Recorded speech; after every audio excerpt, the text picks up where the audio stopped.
എനിക്ക് ഓർമ്മയുണ്ട്. കാരണം എന്താ വെച്ചാല് ഇപ്പൊ ടാറ്റു ചെയ്യുന്ന ഒരു സമയമുണ്ട്. നമ്മൾ ഒരുമിച്ച് ഒരു കമ്പനി വർക്ക് ചെയ്യുന്ന സമയത്ത് ഐ മീൻ ഞങ്ങളുടെ കമ്പനി ആയിരുന്നു വീഡിയോ ഷൂട്ട് ചെയ്യുന്നത്. അതെ അതെ, അന്ന് വിഷ്ണു വന്നിരുന്നു. അതെ അതെ. അപ്പൊ ആ ടാറ്റു ചെയ്യുന്ന സമയത്ത് ഞാൻ ഉണ്ട്. അതെ, അപ്പൊ ഇതൊരു മോളില് കയറി പോകണല്ലോ. അതെ അതെ അതെ അതെ.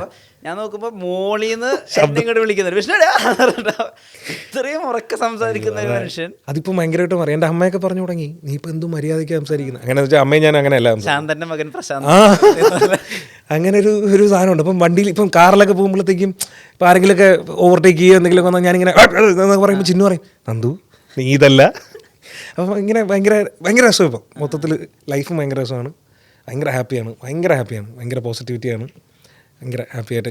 ഇതാണ് എൻ്റെ ഒറ്റ ചോദ്യം പറഞ്ഞുള്ളൂ. ഇതാണ് സംഭവിച്ചത് മൊത്തത്തിൽ. ഈ ശ്രീവിദ്യ ഇതിനെങ്ങനെ കാണണമെന്ന് എനിക്ക് അറിയാൻ താല്പര്യമുണ്ട്. കാരണം ഞങ്ങൾ ഈ അടുത്തൊരു സ്ഥലത്ത് വെച്ച് കണ്ട സമയത്ത് എൻ്റെ കൂടെയുള്ള ആൾ പറഞ്ഞു, ഞങ്ങൾ ചേട്ടൻ്റെ ഭയങ്കര ഫാനാണ്. അപ്പം ഇവർ പറയണം, ശ്രീവിദ്യ പറയണം, ഇത് തന്നെ ഇപ്പം എല്ലാ ആളുകൾക്കും പറയാനുള്ളത്. പണ്ട് നേരെ തിരിച്ചായിരുന്നു. അവൾ ഭയങ്കരമായിട്ട് എൻജോയ് ചെയ്യാണ് വിഷ്ണുവെ. അത് എനിക്ക് കാണാനുണ്ട്, അവളുടെ കണ്ണിലത് കാണാനുണ്ട്. എന്താ പറയുക, അവൾ ഭയങ്കര സന്തോഷം. എനിക്ക് തോന്നുന്നു എന്നെക്കാളും കൂടുതൽ സന്തോഷിക്കുന്ന ചിന്നുവാണ് കേട്ടോ. അപ്പോൾ ഇന്നലെ കൂടെ ഈ സെയിം സാധനം ഇപ്പോൾ ഉണ്ട്, ഭയങ്കരമായിട്ട് ഈ സാധനം ഉണ്ട്. അപ്പോൾ ഇന്നലെ സൺറൈസിൽ ഞങ്ങളൊരു മീറ്റിങ്ങിന് പോയിട്ട് ഇങ്ങനെ ഇറങ്ങിയപ്പോഴത്തേക്ക് ഒരു ആൻറ്റി, ഒരു 10-45, എൻ്റെ അമ്മയെക്കാളും കുറച്ച് പ്രായം കുറവായിരിക്കും. അപ്പോൾ ആൻറ്റി വന്നിട്ട് ഇങ്ങനെ, ആൻറ്റി കുറേ നേരമായിട്ട് എന്നെ ഇങ്ങനെ നോക്കുന്നുണ്ടായിരുന്നു കേട്ടോ. അങ്ങനെ വന്നിട്ട് പറഞ്ഞു, രാഹുൽ മോനെ ഞാൻ എല്ലാ വീഡിയോസും കാണാറുണ്ട് കേട്ടോ. എൻ്റെ നേരെ ചിന്നുവിനെ നോക്കിയിട്ട്, മോളുടെ ഒന്നും കാണാറില്ല, പക്ഷേ മോൻ വഴി ഇപ്പോൾ മോളെ എനിക്കറിയാം.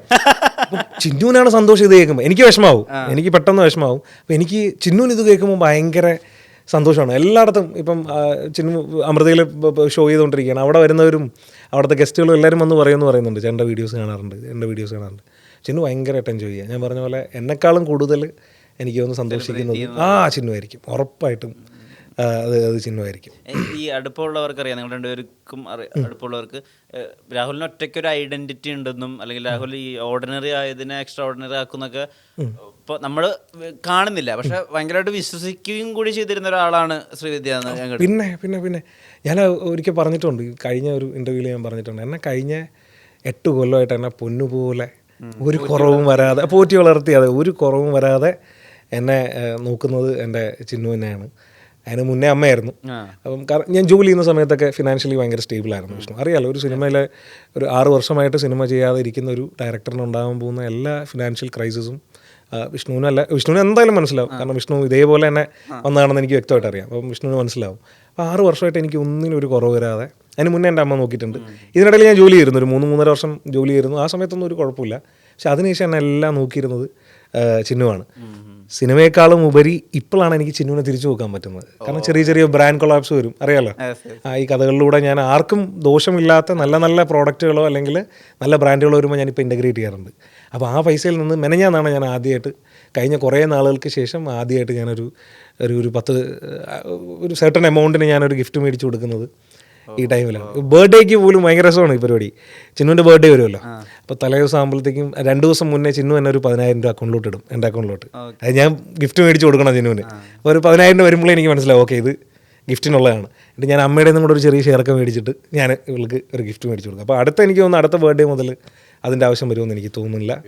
അതെ, അത് ഞാൻ പറഞ്ഞത് എനിക്ക് വളരെ നന്നായിട്ട് മോശമില്ലാത്ത, ഞാൻ പറഞ്ഞില്ല, ആൾക്കാർക്ക് ഉപദ്രവമല്ലാത്ത രീതിയിലുള്ള ബ്രാൻഡ് കൊളാപ്സ് ചെയ്ത് അതിൽ നിന്ന് കിട്ടുന്ന ഇപ്പം വരുമാനം വന്നു തുടങ്ങി വളരെ പെട്ടെന്ന് തന്നെ. ഇപ്പം മോശമില്ലാത്തൊരു ഈ ഓണം സെലിബ്രേറ്റ് ചെയ്യാനുള്ള പൈസയൊക്കെ എൻ്റെ കയ്യിലായി ഓൾറെഡി. അപ്പം പിന്നെ അത് വലിയൊരു കാര്യമാണ് വിഷ്ണു. എനിക്ക് പറയാനൊരു മടിയില്ല. ഞാൻ പണ്ടും പറഞ്ഞിട്ടുള്ളത് തന്നെയാണ്. ഇത്രയും നാൾ നോക്കിയിരുന്ന ചിന്നുവിനെ ഞാൻ നേരത്തെ പറഞ്ഞ പോലെ ഒരു പോസിറ്റീവ് എനർജി, അല്ലെങ്കിൽ നമ്മൾ വിശ്വസിക്കുന്ന ആ ഒരു എനർജി കൊണ്ടുവന്ന ഒരു വഴിയിലൂടെ എനിക്കിപ്പോൾ തിരിച്ച് നോക്കാൻ പറ്റുന്നുണ്ടെങ്കിൽ അത് ഒരു ബ്ലെസ്സിങ് തന്നെയാണ്. ബ്രേക്ക് ചെയ്തൊരു സ്റ്റീരിയോ ടൈപ്പ് എനിക്ക് തോന്നിയിട്ടുള്ളതായിരുന്നു വെച്ചാൽ, ഈ പണ്ട് മുതൽ തന്നെ ഇപ്പോൾ നമ്മളൊരു പാട്രിയാർക്കൽ സമൂഹത്തിൽ വളർന്ന് ഇതിൻ്റെ അല്ലെങ്കിൽ നമ്മുടെ കണ്ടീഷനിങ്ങിൻ്റെ ഒക്കെ ആയിരിക്കും, ഭാര്യയുടെ ചിലവിലാ ജീവിക്കുന്നത് എന്ന് പറയുന്നതിനൊരു എന്തോ ഒരു സ്റ്റിഗ്മയുണ്ട് അങ്ങനത്തെ ആളുകളായിട്ട് ബന്ധപ്പെട്ട്. അതായത് എത്ര ആളുകൾ ചിലപ്പോൾ ഭാര്യ ജോലിക്ക് പോകുമ്പോൾ ഭർത്താവ് വീട് നോക്കുന്നുണ്ടായിരിക്കും, അത് വളരെ നോർമലായിട്ടുള്ള ഓക്കെ ആയിട്ടുള്ള ഒരു കാര്യമാണ്.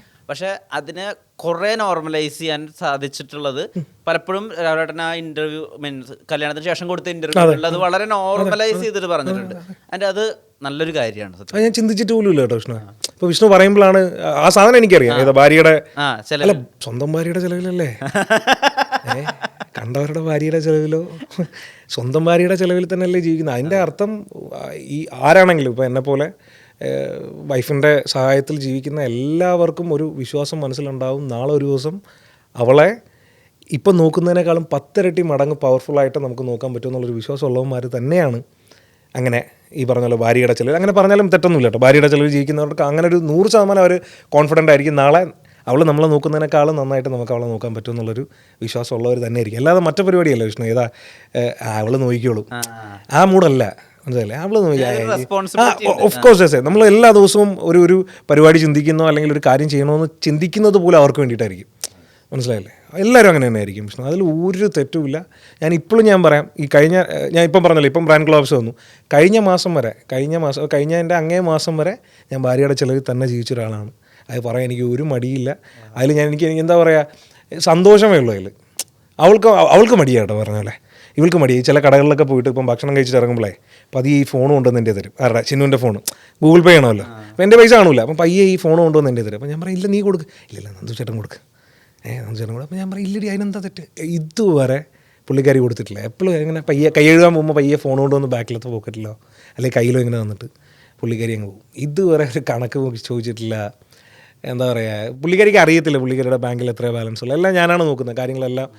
വേറെ ഒന്നുമല്ല, മടിയാണ് കേട്ടോ പുള്ളിക്കാരിക്ക്. വേറെ ഒന്നുമല്ല, ഇരുന്ന് നെറ്റ് ബാങ്കിങ്ങും പരിപാടി മടിയായതുകൊണ്ടാണ്. അതെ, ഓർമ്മിക്കത്തില്ല. അതുകൊണ്ട് എനിക്ക് ഏൽപ്പിക്കുന്ന പക്ഷേ ഇതുവരെ എൻ്റെ അടുത്ത് കണക്ക് ചോദിക്കുകയോ ഒന്നും ചെയ്തില്ലടോ. ഞങ്ങൾ നിന്നിട്ടൊക്കെ ഉണ്ട്. ഞങ്ങൾ മാസം റെൻ്റ് കൊടുക്കാൻ പറ്റാത്ത അവസ്ഥയിലൊക്കെ നിന്നിട്ടുണ്ട്. നമ്മൾ വളരെ വിഷമിച്ച് നിന്ന സമയങ്ങളൊക്കെ ഉണ്ട്.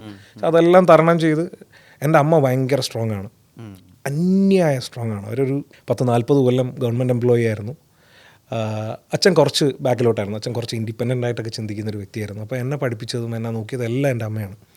എന്ന് പറഞ്ഞാൽ അച്ഛൻ മോശമൊന്നുമല്ല, അച്ഛൻ നല്ല സ്നേഹമുള്ളൊരു മനുഷ്യനാണ്. പക്ഷേ അച്ഛൻ്റേതായ കുറച്ച് ഇൻഡിപെൻഡൻറ്റ് തോട്ട്സ് ഉള്ളൊരു മനുഷ്യനായിരുന്നു. അപ്പോൾ അമ്മയാണ്. അവിടെയും ഞാൻ കണ്ടിരുന്നത് എന്താണ്, പെണ്ണെന്ന് പറയുന്ന ഒരാളാണ്. അപ്പം ഈ കാലിന് ചെറിയൊരു പ്രശ്നമുണ്ട് കേട്ടോ. അങ്ങനെ കണ്ടാൽ മനസ്സിലാകത്തൊന്നുമില്ല, ചെറിയ ഹാൻഡിക്യാപ്ഡാണ്. അപ്പോൾ അങ്ങനെ മനസ്സിലാകത്തില്ല. അപ്പം ഈ കാലും വെച്ചിട്ടാണ് ഈ ജോലി കഴിഞ്ഞ് വന്ന് ചാലയിൽ ഇറങ്ങി.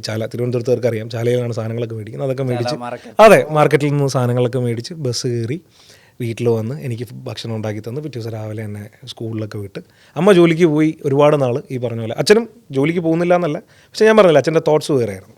അപ്പോൾ അങ്ങനെ അത്രയും സ്ട്രോങ് ആയിട്ടുള്ളൊരു അമ്മയെ കണ്ടു വന്ന എനിക്ക് അതിനേക്കാളും വലിയൊരു സ്ട്രോങ് ആയിട്ടുള്ളൊരു ഭാര്യയെ കിട്ടി. ആലോചിക്കണം വിഷ്ണു, കാസർഗോഡുള്ള ഒരു ഗ്രാമത്തിൽ നിന്ന് ഇത്രയും സ്ട്രഗിൾ ചെയ്ത് ഇവിടെ എത്തി. ഇപ്പം എല്ലാവർക്കും ശ്രീവിദ്യ മുല്ലശ്ശേരിനെ അറിയാം. അത് ഒരുപാട് എന്താ പറയുക, ബിഗ് ബഡ്ജറ്റോ അല്ലെങ്കിൽ 100 കോടി പടങ്ങൾ ചെയ്തിട്ടല്ല. പക്ഷെ എല്ലാവർക്കും ശ്രീവിദ്യ മുല്ലശ്ശേരിനെ ഒരുവിധപ്പെട്ട എല്ലാവർക്കും ഒന്നും ഞാൻ പറയുന്നില്ല, ഒരുവിധപ്പെട്ട എല്ലാവർക്കും, അതെ, വീട്ടിലെ ഒരാളായിട്ട് അവളെ എല്ലാവർക്കും അറിയുന്നുണ്ടെങ്കിൽ ഞാൻ പറഞ്ഞ പോലെ എൻ്റെ അമ്മയെപ്പോലെ അത്രയും സ്ട്രോങ് ആയിട്ടുള്ളൊരു സ്ത്രീ